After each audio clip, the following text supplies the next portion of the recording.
Deus é Rei e se vestiu de majestade. Glória ao Senhor. Salmo 92, um bom dia. Em nome do Pai, do Filho e do Espírito Santo. Amém. Recorramos sempre à poderosa intercessão de Maria Santíssima, nossa Mãe, e de São José, o Justo. E na liturgia de hoje celebramos a solenidade de Cristo, Rei do Universo, e concluímos o ano litúrgico. O seu reino não se identifica com os reinos do mundo, edificados num poder que muitas vezes oprime e exclui, mas se baseia na verdade de seu amor, por ele testemunhado em nosso favor. O reino proclamado por Jesus é um reino que liberta e inclui. E que possamos olhar para Jesus como Rei de nossas vidas, apontando para o caminho do serviço, da transformação e da vivência do reino de Deus em todos os aspectos de nossas vidas. Viva Cristo Rei! Na primeira leitura de hoje, do profeta Daniel, capítulo 7, dos versículos 13 ao 14, nós temos uma dimensão do contexto cultural. Vejamos que o livro de Daniel tem também dimensões proféticas, assim como apocalípticas, e é escrito em um período de grande tribulação para o povo judeu. Provavelmente no século II a.C., durante a perseguição de Antíoco IV Epifânio, um rei seleucida que tentou impor práticas helenísticas e erradicar a fé judaica. E é exatamente nesse contexto o livro traz mensagens de esperança por meio de visões apocalípticas, mostrando a soberania de Deus sobre os reinos humanos. E na leitura de hoje, o que temos no versículo 13? Continuei insistindo na visão noturna, e eis que entre as nuvens do céu vinha um como filho de homem. E a palavra filho do homem na cultura judaica, do hebraico Ben Adam, inicialmente significava o ser humano, ou mortal. E a presença de Deus na história da humanidade é uma presença que tem como finalidade ter o contato com o ser humano, elevando o ser humano a um estado diferente de vivência e existência. Não podemos nos acostumar a viver de uma forma qualquer. É preciso, por de fato, entendermos que a nossa vida é muito preciosa e nessa preciosidade aproveitarmos o dom que temos em mãos. Então, na primeira leitura, nós temos esse apontamento do Filho do Homem, já numa alusão ao próprio Jesus Cristo, a aparição daquele que vem e renova todas as coisas, o princípio e o fim. E é isso que nós veremos na segunda leitura de hoje do Apocalipse, capítulo 1, dos versículos 5 a 8. O que está exatamente lá no versículo 8? Eu sou o Alfa e o Ômega, diz o Senhor Deus, aquele que é, que era e que vem, o Todo-Poderoso. E vejamos bem,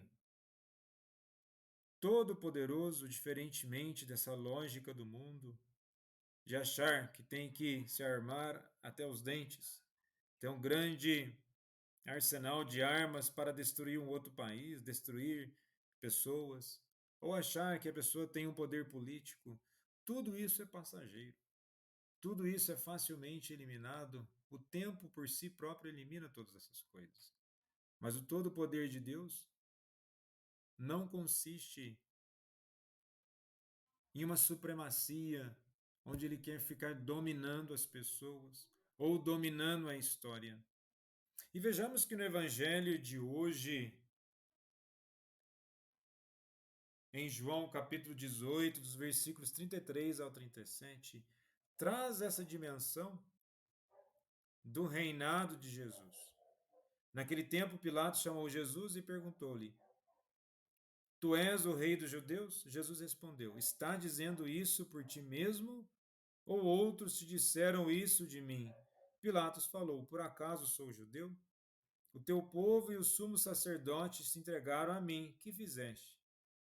Jesus respondeu: O meu reino não é deste mundo. Se o meu reino fosse deste mundo, os meus guardas lutariam para que eu não fosse entregue aos judeus. Mas o meu reino não é daqui. Pilatos disse a Jesus: Então tu és rei?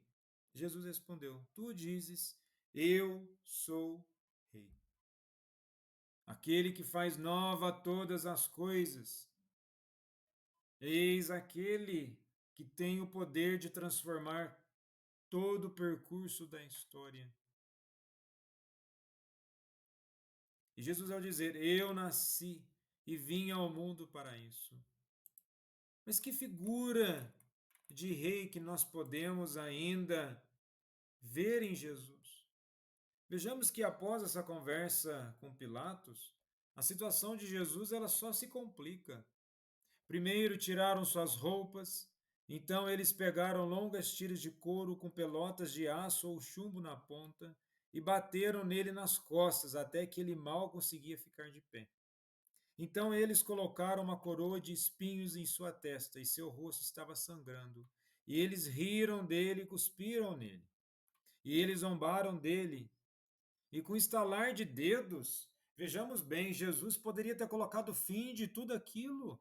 Bastava no estalar de dedos 72 mil anjos. Já poderiam exatamente naquele momento de toda aquela atrocidade contra Jesus. Chegaram, sacado suas espadas, prontos para vir no socorro de Jesus e varrer este planeta da existência, do universo. E Jesus disse: Não, para este fim eu nasci. Ele não era apenas mais um revolucionário, um idealista, não era apenas mais um grande homem. Ele era Deus, em carne e osso. E vejamos a grandeza da ética, da realeza de Jesus que ele ensina. Nunca um homem falou como ele falou. Quando você é atingido de um lado da face, ele diz: dê a outra face. Ele nunca disse o que fazer depois disso, mas ele disse perdoar 70 vezes 7. Jesus nos ensinou que devemos perdoar. Ele ensinou uma revolução na maneira como devemos viver. Ele não nos ensinou algo simplesmente para ficar se sentindo bem. Não, ele nos ensinou que não era apenas nossas ações externas que Deus julga, mas é ao fim com pensamentos. E ele arrastou, levantou e carregou aquela cruz. E ele não contorceu, ele não gritou. Não, ele simplesmente pegou a sua cruz e foi a caminho daquilo que ele aceita como missão. Uma doação plena. Esse é o sentido de ser rei. Doar para o seu povo. Não tendo o povo servindo a você, colocando você no status, no sentido de arrogância, de prepotência. Não. O princípio da humildade.